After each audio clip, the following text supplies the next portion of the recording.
Welcome back to Lenz's Comic Corner, Classic/Non-Classic. This is episode 425 and Doubleshot number 344. This is the second time I had to do this because I got interrupted because a pest control guy came in. So I had to stop the video and restart it over again. So yeah, let's start off with this one. I just gotta talk about this again. Captain America, Marvel Knights Volume 2.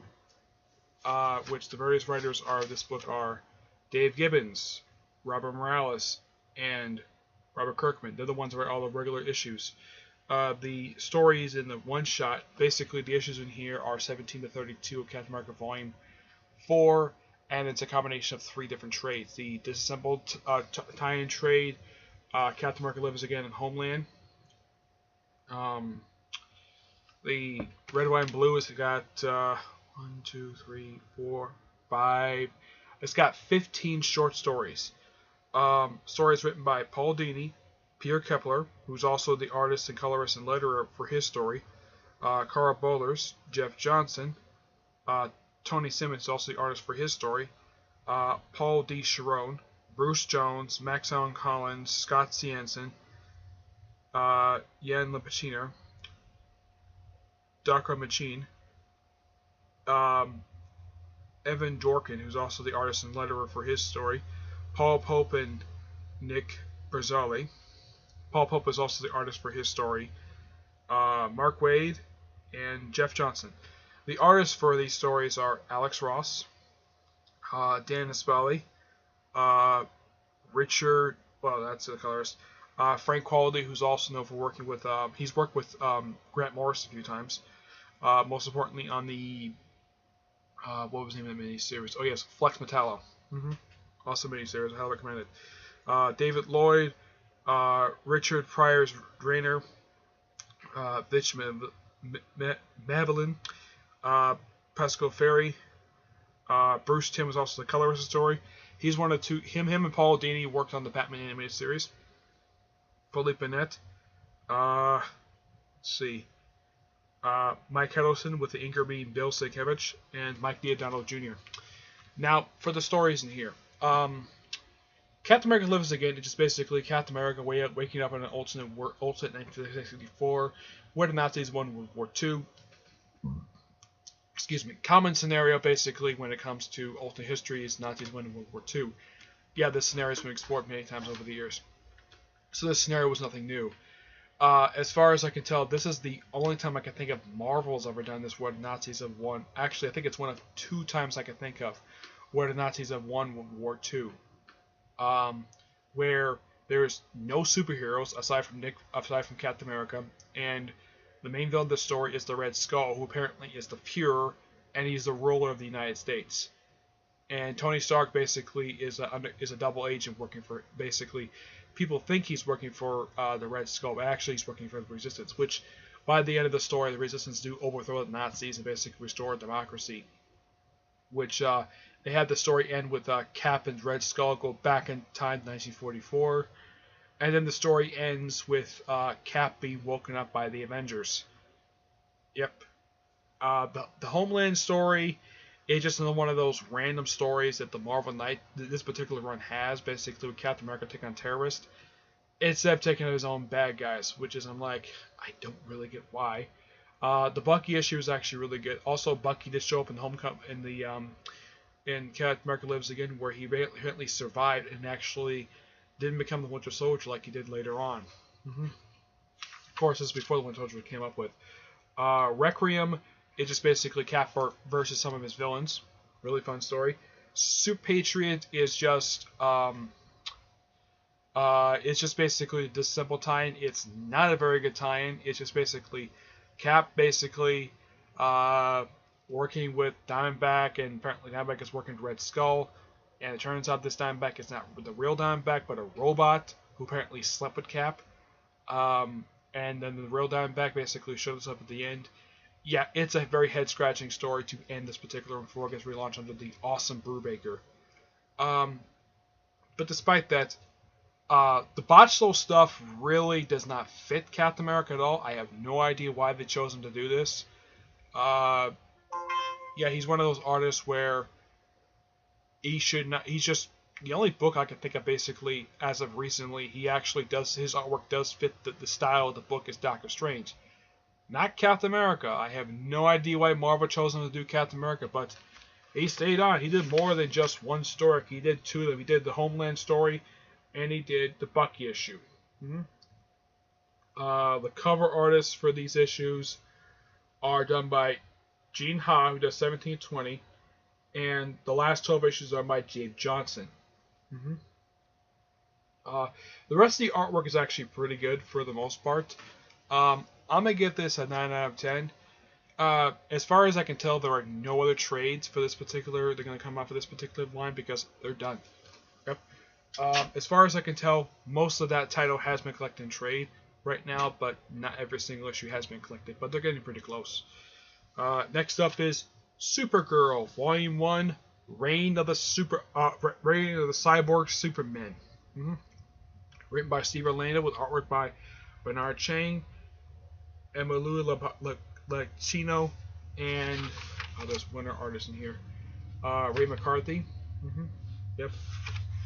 Now the story of this is basically that, basically Supergirl works for D.E.O. Now, the thing with this particular run is I should bring up basically is that DC thinks, oh, Supergirl's got good ratings and it's popular with some people. Let's just bring the TV show to the comic book. And so they brought elements from TV show into the comic book. Like Supergirl working for the D.E.O. Unlike TV show where it's headed by Martian Manhunter, and here it's headed by Cameron Chase. The original director for years was Mr. Bones, a character created by Roy Thomas in the awesome Infinity Inc. series. DC finished collecting that series. Anyways, he headed from their debut in Batman 595 up until Batwoman and #1, where he was removed as the director of D.E.O. in replacement with Cameron Chase, and she's been the head of the agency since then. Also, the base operations in here is the same bunker they used in season 1 of Supergirl, though in season 2 they moved to a building in National City. Oh yeah, I almost forgot. Yep, Supergirl's based out of National City, which for some reason exists in the comic universe, which, as far as I know, she never gives it that before, because that's just the thing with Supergirl. She doesn't have a city to call her own. She's one of those characters who's like that. For Batman, it's Gotham. Superman's Metropolis. For Wonder Woman, it's just kind of the same thing. A lot of times you're DC or New York. A lot of time it's really bigly DC. For Nightwing, it's Bloodhaven. Then after Bloodhaven was destroyed, was New York. For Green Arrow, it's Star City. Green Lantern, it's Coastal City. Flash is Central City. But Supergirl is one of those characters where there's no definitive place for her to call her own. She's basically based on Metropolis a lot of time over the years. She also based off Chicago. She's based off Florida. Yeah, they had a brief period of time where she's based off Florida. Now they just brought in National City because, oh, National City is where she's based in the Supergirl TV show. Let's just put her there too. And also, let's have it to where she works for Cat Grant for Catco, unlike a TV show where it's a newspaper. In the comic, it's some innovators thing. Oh, and by the way, she's drawn like the actress who plays her on TV. Yep, Calissa Flockhart. Yep, she's the one who plays her. Those of you who don't know who she's related to, she's related to Harrison Ford. You want to know how? She's Harrison Ford's wife. No, seriously, she's Harrison Ford's wife. Yep. Now, the thing with this particular run, this particular arc, is that she fights Cyborg Superman, who actually is, in fact, her father. Yep. That's basically what it is. Yeah. Here he is. The Cyborg Superman, who basically showed up, this version of Cyborg Superman is not Hank Henshaw. This is Zor-El, Supergirl's father and Superman's uncle. Yep. And he's also Jor-El's brother. Now, he had become Cyborg Superman when Scott Lobdell was running Superman. That's when he first showed up, and he worked for Brainiac. Now he just works on his own. And Supergirl just basically defeats her. Of course, this arc does give reference in the Revenge of the in the Revenge Squad storyline, which was a recent arc they just wrapped up in Action Comics. That's where this arc gets referenced, because this takes place just before that one. Mm-hmm. And uh, she like in TV show, her adopted parents are Jeremiah and what is the other one? What's their other one? Let's see.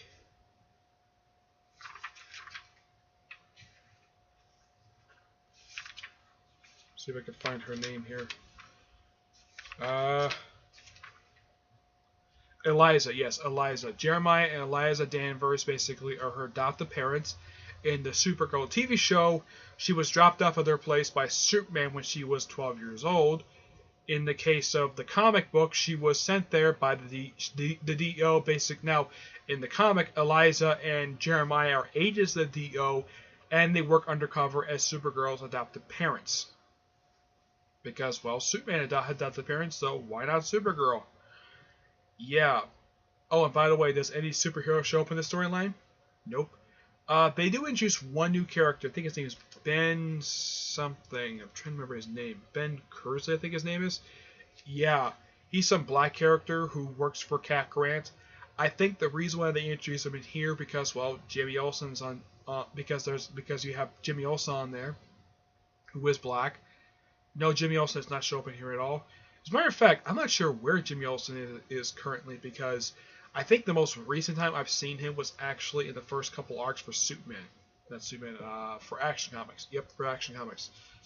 But this is actually pretty good for the most part. I forgot to mention this trade collects Supergirl Volume 7, the first 6 issues, and the Rebirth one-shot. Now, does anything in Rebirth help set up basically what happens in here? As far as I know, no. It doesn't. Basically, there's a reference to Final Days of Superman here at the beginning. And, of course, there's a reference to the fact that Supergirl has fought the Cyborg Superman before, but she didn't know until here, apparently, that this Cyborg Superman is her father. Also, it's referenced that, and by the way, in this continuity, there are 2 Cyborg Supermen. You have Hank Henshaw, who was the original one, and you also have Zor-El.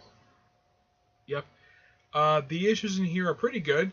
I don't know why Bernard Chang basically was chosen to do the artwork. He's not a bad artist per se. He was also the artist on Batman Beyond. Yeah. Kind of weird, isn't it? I'm going to give this a 9 out of 10. It's not too bad per se, but it's pretty fun. It's pretty enjoyable. Plus, also, they gave her the costume from the TV show, which I do not have a problem with the costume at all. It's actually a great looking costume. So, this is actually one thing I can accept, is giving her the costume. Yeah, that's the thing. When you bring costumes from a TV show, or let's say the movies, into the comic book, or bring elements like that into the comic book, people like me, no problem with it at all. What we do have a problem with is when the characters are drawn like the actors they play in live action. Like Cat Grant being drawn like the actress who plays her on TV. As far as I can tell here, this one is not drawn like the actress who plays Supergirl. Yeah, the actress who plays Supergirl. I'm trying to remember her name here. Let's see. What is her name?